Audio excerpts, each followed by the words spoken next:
Hello, আমি মিতা আবার চলে এসেছি ডেলি ব্লগ নিয়ে। মিতা রান্নাঘর তো দেখে বুঝতেই পারছো আমি কি করেছি, মোদক করেছি। এটা আজকের ভিডিও না, এটা কালকের ভিডিও। কালকে মানে বিকেলবেলা করেছিলাম, সন্ধ্যাবেলাও করেছিলাম। তো যদিও ঠাকুরকে দিতেই দেরি হয়ে গেছিলো। তো এবার সবাই বলবে যে আমার মানে আমি ইউটিউব থেকে দেখে তোমাদেরকে শেয়ার করছি। অ্যাকচুয়ালি না, আমি ছত্তিশগড়ে থাকতাম, ওখানে আমার বিভিন্ন রকম আমার ফ্রেন্ডস ছিল, যেমন মুসলিম, পাঞ্জাবি, মারাঠি, গুজরাটি, হ্যাঁ, বিহারি সমস্ত।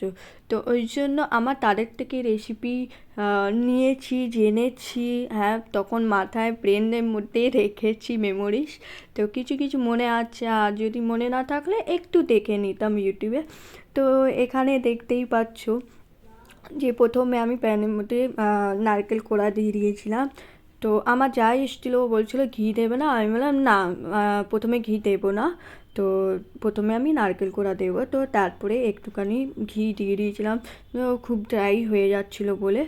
তো ওই জন্য ঘি দিয়ে দিয়েছিলাম, কারণ এর মধ্যে ঘি পড়ে না। তো আমি দিয়ে দিয়েছিলাম, অপশনাল। তো তারপরে এখানে আমি গুড় দিয়ে ভালো করে মিশিয়ে নিয়েছিলাম। তারপরে আর ইলাইচি গুঁড়ো দেয়, কিন্তু হাতে সময় ছিল না বলে তাই আমি ইলাইচি ছিঁড়ে দিয়েছিলাম। কিছু বাদাম চপ করে আমি দিয়ে দিলাম, যেমন আলমন্ড বাদাম, কাজু বাদাম, তারপরে কিশমিশ দিলাম। তো ভালো করে মিশিয়ে নেব। তারপরে আমি সেকেন্ড টিপসে যাব। তো চলো, যারা আমার ফেসবুক থেকে দেখছো তারা আমার পেজটা ফলো করো, আর যারা ইউটিউবে দেখছো তো তারা অবশ্যই সাবস্ক্রাইব করে দিও। আর বেশি বেশি ভিডিওটা রিয়াকশান দাও, কমেন্ট করো, শেয়ার, ভালো লাগলে অবশ্যই শেয়ার করো। আর আমি অনেক দূরে দূরে পৌঁছাতে পারি, আমার ভিডিওটা অনেক দূরে যেতে পারে। তো এখানে দেখতে পাচ্ছ প্রথমে আমি কড়াইতে জল দিয়ে দিয়েছিলাম। তারপরে আমি সামান্য পরিমাণ মতন আমি নুন দিয়ে দিয়েছিলাম। তারপরে আমি ঘি দিলাম 1 চামচ, তারপরে চালের গুঁড়ো। এটা ভালো করে মিশিয়ে তারপরে দেখো এটা আমি নামিয়ে দেবো, ভালো করে ম্যাশ করে নেব, মানে একদম নরম হয়ে যাবে। তো এখানে দেখতেই পাচ্ছ। তারপরে আমি যাব নাড়ু বানাতে, মানে সরি, মোদক করতে। তো তারপরে ভিতরে ফিলিংটা দিয়ে দেবে। জানো তো, যখন করছিলাম তো ভয় পেয়ে গেছিলাম যে ভেঙে যাবে না তো, নষ্ট হয়ে যাবে না। বিশ্বাস করো, যখনও ঠাকুরের জিনিস বানাবে, মন দিয়ে বানাবে, দেখবে ডেফিনেটলি ভালো হবেই হবে।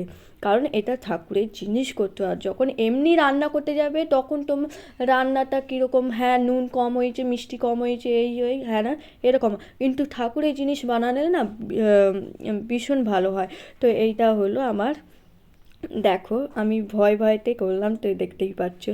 তো দেখো আমার ভীষণ ভালো লেগেছিলো।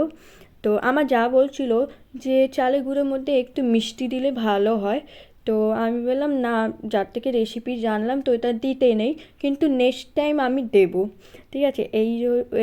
তারপরে হ্যাঁ, এটা স্কিপ করে গেছি, এটা স্কিম করতে হয়, পরে আমি স্কিম করতে হয়, সেটা আমি ভিডিওটা প্রসেস নিতে পারিনি। তো তোমরা করে নেবে। আর ভিডিওটা ভালো লাগলে অবশ্যই লাইক শেয়ার করবে। আর এইভাবে তোমরাও নিজেদের বাড়িতে বানাতে পারো। এবার আমি নেক্সট রেসিপি নিয়ে আসবো ভালো। তো ভিডিও ভালো লাগলে টাটা, থ্যাংক ইউ।